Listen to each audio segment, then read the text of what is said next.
할렐루야! 오늘은 7월 7일 월요일입니다. 오늘도 이 하루를 하나님의 말씀으로 시작하는 성도님들의 삶의 자리에 말씀의 능력이 충만히 임하기를 소망합니다.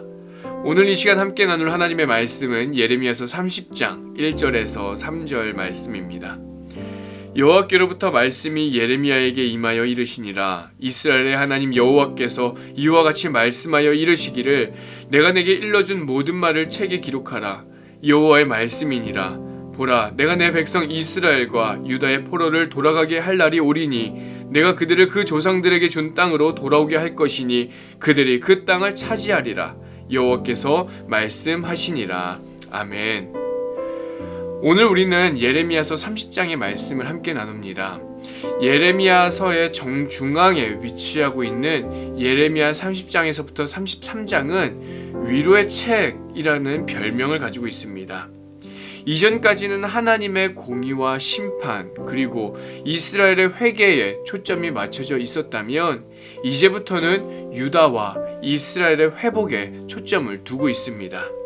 그래서 오늘 30장의 말씀을 읽어보면 이전의 분위기와는 완전히 반전되는 것을 느끼게 됩니다. 그러나 이 유다와 이스라엘의 회복에 대한 이 메시지는 단순히 너희가 다시 괜찮아질 거야, 위협은 사라지고 평화가 다시 찾아올 거야 정도의 수준을 말하고 있지 않습니다. 때가 되면 하나님께서 이스라엘과 유다의 우상 숭배로 인해 깨어져 버린 그 언약을 새롭게 갱신하시고 지금 남아있는 자들을 통해서 하나님 나라를 새롭게 열어가시기 위해 하나님의 그 강력한 주권으로 직접 역사에 개입하실 것이다 라고 하는 더 놀라운 메시지를 담아내고 있습니다. 하나님의 주권으로 이루어질 그 회복에 대한 말씀이 오늘 예레미야 30장에서 예레미야 선지자에게 임하게 됩니다. 그런데 오늘 우리가 여기서 한 가지 주목해야 할 말씀이 나옵니다. 바로 2절의 말씀입니다.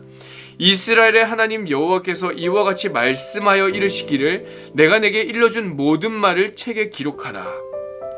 예레미야는 자신에게 주어진 여호와의 모든 말씀을 두루마리 형태의 책에 기록하라는 명령을 듣게 됩니다.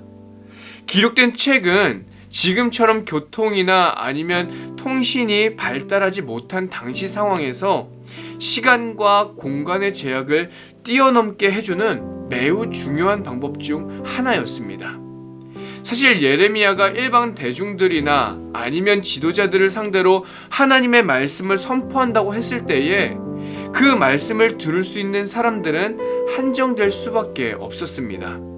당시에는 육성으로 전달할 수밖에 없었기 때문에 조금이라도 멀리 떨어져 있는 사람은 이 예레미야가 목소리로 전하는 예언의 메시지를 제대로 들을 수 없었습니다. 이러한 상황에서 심판과 구원의 메시지를 많은 사람들에게 전달할 수 있는 가장 확실한 방법은 무엇이었을까요? 그것은 바로 하나님의 말씀을 책에 기록하여 문서화시키는 것이었습니다. 그것은 특히나 예루살렘에 머물러 있는 이 예레미야가 바벨론 포로들에게 하나님의 말씀을 전할 수 있는 유일한 방법이기도 했습니다. 하나님의 방법이 여러분 놀랍지 않으십니까? 최초의 문서 예언자인 아모스로부터 말라기에 이르기까지 주전 8세기 이후에 활동했던 예언자들의 모든 예언 활동과 그들이 선포한 예언 메시지들이 책에 기록되어져서 지금까지 남아있는 것과 같은 맥락이라고 볼 수 있습니다. 여러분, 이러한 원리가 꼭 오늘 우리가 읽은 이 예레미야서에만 적용되는 것일까요? 아닙니다. 구약성경 전부가 모든 시대와 모든 사람들에게 들려주고 읽혀주기 위한 목적으로 기록되어졌고, 복음서도 또 바울 서신을 비롯한 모든 신약성경도 하나님의 말씀이 시간과 공간을 뛰어넘어 오늘 이 시대를 살아가는 모든 사람들에게 들려주기 위한 목적으로 기록되어졌다라고 하는 것입니다. 그렇기 때문에 우리 손에 들려져 있는 이 성경이 얼마나 귀하고 소중한 것인가를 다시금 깨닫는 오늘이 되기를 소망합니다. 이 책에는요, 성경에는 하나님의 말씀이 담겨져 있습니다. 하나님의 말씀 속에는요, 하나님의 마음이 담겨져 있습니다. 기록된 하나님의 말씀을 통해 하나님의 마음을 발견하고 또 이 하나님의 마음에 합한 자가 되어지기를 간절히 소망합니다. 예레미야가 하나님의 말씀을 전하며 괴로워 눈물을 흘렸던 그 이유는 하나님의 백성이 강대국에게 침략을 당하고 그리고 고통을 받아서만이 아니었습니다. 자신의 백성들을 향한 하나님의 마음을 전혀 알지 못한 채 자꾸만 하나님의 마음과는 반대로 하려고 하는, 하나님의 마음과는 반대로 가려고 하는 이 백성들의 무지함과 나약함이 안타까웠기 때문이었습니다. 하나님의 말씀을 듣고 하나님의 마음을 알았다면 흘러가는 시간과 역사 속에서 전적인 하나님의 주권을 의지하여 나아가면 될 터인데 자꾸만 애굽의 손을 붙잡고 아수르의 손을 붙잡고 하나님이 아닌 다른 것을 붙잡고 의지하려고 하는 그 모습이 참 속상하여 흘렸던 고통의 눈물이었습니다. 우리 사랑하는 성도님들, 오늘 우리에게 주신 하나님의 마음과 하나님의 약속을 기록한 이 한 권의 책이, 성경이 저와 여러분을 살리고 회복해야 하는 생명의 책이 되어지기를 간절히 소망합니다. 이 안에 담겨져 있는 하나님의 마음을 붙드시길 소망합니다. 이 안에 담겨 있는 하나님의 약속을 붙잡으십시오.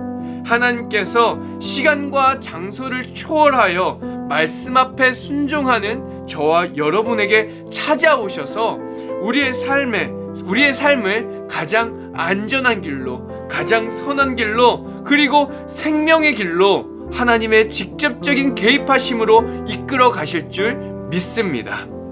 이사야서 40장 8절에 푸른 마르고 꽃은 시드나 우리 하나님의 말씀은 영원히 서리라 말씀하셨습니다.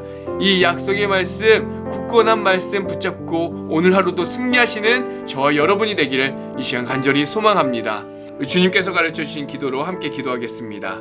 하늘에 계신 우리 아버지여, 이름이 거룩히 여김을 받으시오며 나라가 임하시오며 뜻이 하늘에서 이루어진 것 같이 땅에서도 이루어지이다. 오늘 우리에게 일용할 양식을 주시옵고 우리가 우리에게 죄 지은 자를 사하여 준 것 같이 우리의 죄를 사하여 주시옵고 우리를 시험에 들게 하지 마시옵고 다만 악에서 구하시옵소서. 나라와 권세와 영광이 아버지께 영원히 있사옵나이다. 아멘.